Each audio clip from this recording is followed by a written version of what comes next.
नमस्कार दोस्तों, हर हर महादेव।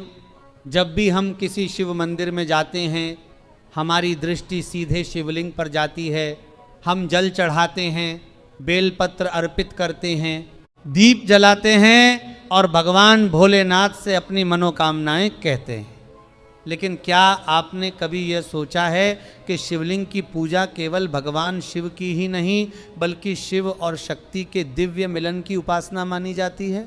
सनातन परंपरा में भगवान शिव और माता पार्वती को आदर्श दाम्पत्य का प्रतीक माना गया है। इसलिए विवाह में सुख, प्रेम और मंगल की कामना करने वाले अनेक श्रद्धालु सोमवार के दिन भगवान शिव और माता पार्वती की संयुक्त आराधना करते हैं। आज की यह वीडियो विशेष रूप से उन माता पिता और युवक युवतियों के लिए है जिनके विवाह में बार बार रुकावटें आ रही हैं।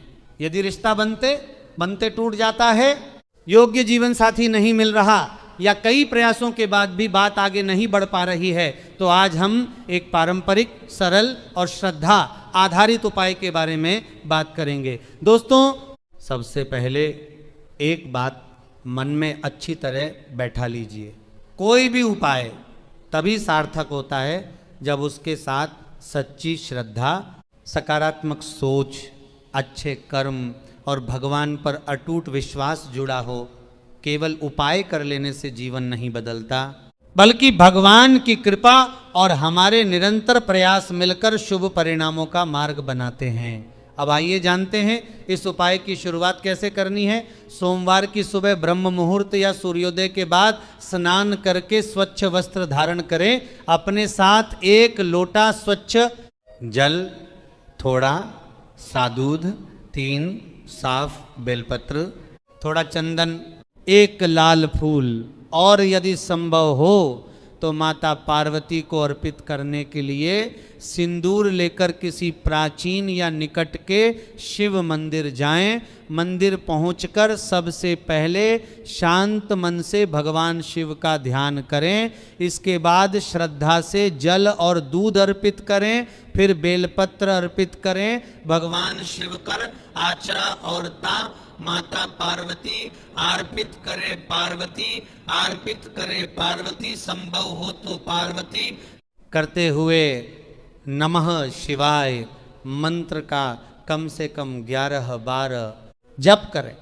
अब हाथ जोड़कर भगवान शिव और माता पार्वती से प्रार्थना करें, हे भोलेनाथ, यदि मेरे पुत्र या पुत्री के विवाह में किसी भी प्रकार की बाधा है तो अपनी कृपा से उसे दूर करें। हमें धैर्य, सद्बुद्धि और योग्य जीवन साथी मिलने का शुभ अवसर प्रदान करें।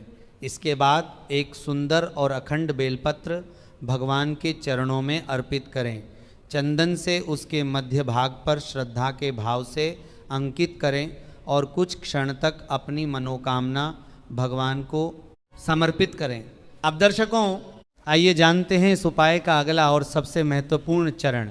भगवान शिव को बेलपत्र अर्पित करने के बाद कुछ क्षण शांत मन से बैठिए, अपनी आंखें बंद कीजिए और अपने पुत्र या पुत्री का नाम मन ही मन स्मरण करते हुए भगवान शिव और माता पार्वती से प्रार्थना कीजिए, हे भोलेनाथ, हे माता पार्वती, यदि मेरे बच्चे के विवाह में किसी भी प्रकार की बाधा, विलंब या नकारात्मकता है तो अपनी कृपा से उसे दूर करें।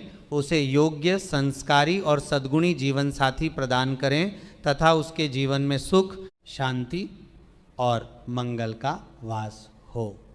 अब उसी बेलपत्र को भगवान का प्रसाद मानकर पुजारी की अनुमति से श्रद्धापूर्वक अपने साथ घर ले आइए।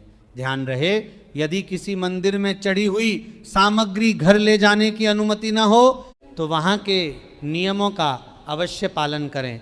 इसके बाद माता पार्वती को श्रद्धा से लाल फूल अर्पित करें। यदि मंदिर में माता पार्वती की प्रतिमा हो तो उनके चरणों में अर्पित करें। यदि केवल शिवलिंग हो तो शिव जी का पूजन करते हुए माता पार्वती का मन ही मन स्मरण करें।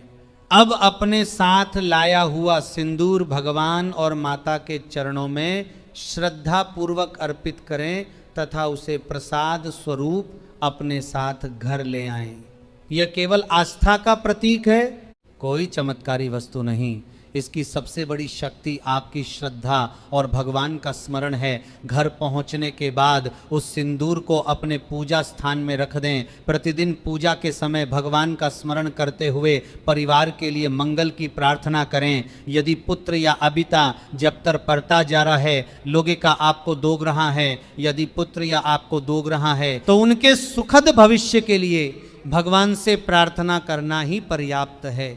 बेलपत्र को किसी स्वच्छ लाल या पीले कपड़े में लपेटकर पूजा स्थान या अलमारी के ऐसे स्थान पर रख दें जहां सम्मान बना रहे। जब वह स्वाभाविक रूप से सूख जाए तब उसे किसी पौधे या पेड़ की जड़ में श्रद्धा पूर्वक अर्पित कर दें। पूजा की सामग्री का सम्मान पूर्वक विसर्जन करना हमारी सनातन परंपरा का हिस्सा है। दर्शकों, याद रखिए, कोई भी उपाय तभी सार्थक होता है जब उसके साथ धैर्य, अच्छे कर्म और उचित प्रयास जुड़े हों। विवाह के लिए रिश्ते देखना, परिवार से चर्चा करना और सही निर्णय लेना भी उतना ही आवश्यक है जितनी पूजा और प्रार्थना। भगवान शिव और माता पार्वती से यही प्रार्थना है कि जिन भी परिवारों के बच्चे विवाह योग्य हैं और किसी कारणवश उनके विवाह में विलंब हो रहा है, उनके जीवन की सभी बाधाएं दूर हों और उचित समय पर शुभ समाचार प्राप्त हो।